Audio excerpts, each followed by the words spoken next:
Right now, every person looking to gain some financial stability in life should make financial planning a priority. Early on, we spoke to financial advisor Eunice Sibiya, who gave us some important insights into how to go about doing this. Finances is a tricky avenue, a tricky sphere for most people. Very private, very sensitive matter. As a result, most people shy away from it. But I think in 2020, if there's one thing that we have learned, is we needed to sit down and be bold and look at our finances. Given the aftermath of the pandemic, the results of the pandemic, people losing jobs, working half time, no work, no pay, and stuff like that. And some of the key essential items that we need, that prices just rocketed, so we really needed to adjust. So we really need to approach finances very boldly. It is not difficult. It's not rocket science. We just need to understand your income, or however many income streams you have, and your expenses. It is just 2 columns. When you do budgeting, it is 2 columns. But before you get to budgeting, which is allocation of your funds, how much do I have? Where does it go? How much goes where? We need to take 2 steps back and say, what are my financial goals?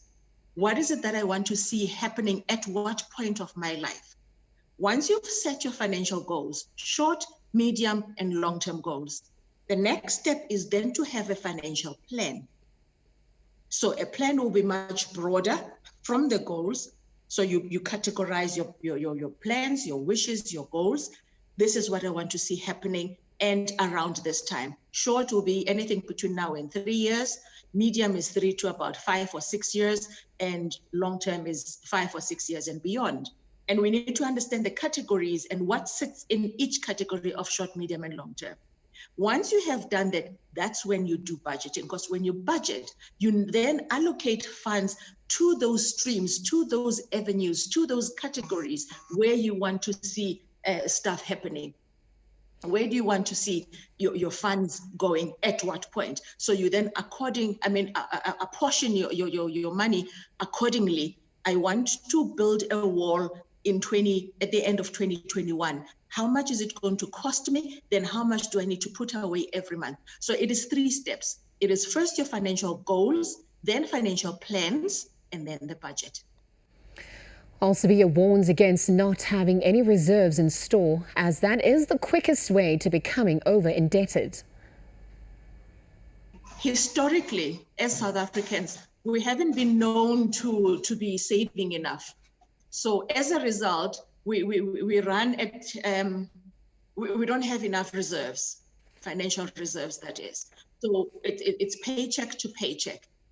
Due to many reasons, some we just are not financially disciplined, some don't know how to do it, and some would say, I don't earn enough, so what's the point? Because there's this myth of most people thinking, financial matters and financial planning is for a certain type of people or a certain category of people that lead a certain lifestyle, which it's not true. Actually, financial planning is for everybody, regardless of the age, of the race, of income, lifestyle. Everybody should be managing and looking at their finances at a normal, practical level. It doesn't need to be very complicated. So if we have a history of not having enough reserves, firstly, if you live paycheck to paycheck, then you are open to a risk of maybe overcommitment, because the slightest of a mishap will push you towards taking out a loan. Let me make an example. If a kettle breaks here at home right now and I do not have 100 rand to spare, I am somehow forced to go and take out open a new account at maybe a furniture store or a retail that will give me a kettle. But when I leave that store, I am going to leave with a kettle and a toaster and this and that, because they're going to sell me the whole package. And I'll proudly take it, because when we do the calculations, the loan amount per month, it's not that much. So I am now have accumulated a new debt unintentionally. But how did I get to that point? It's because I did not have 100 rand or 200 rand to buy myself a new kettle after my kettle has broken. So not having reserves that on its own opens us up into a deeper risk of becoming over-indebted. That's the term I was looking for, over-indebted, over and above the debts that we already have. So reserves, financial reserves are critical. Saving, investing, putting money away in different vehicles is critical.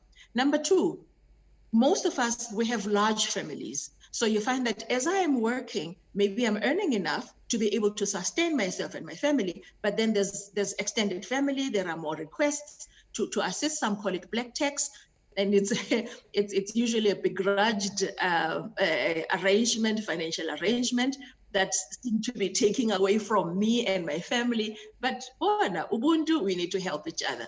And third point, there's an element that most of us maybe aren't quite awoke towards or not disciplined to honor. It is to put money away for retirement or after retirement. So as I'm living now, needing to have reserves to look after me day after day for my needs, basic needs, I need to be conscious to be putting money away, ahead, so that when I take retirement, I have enough money to look after myself.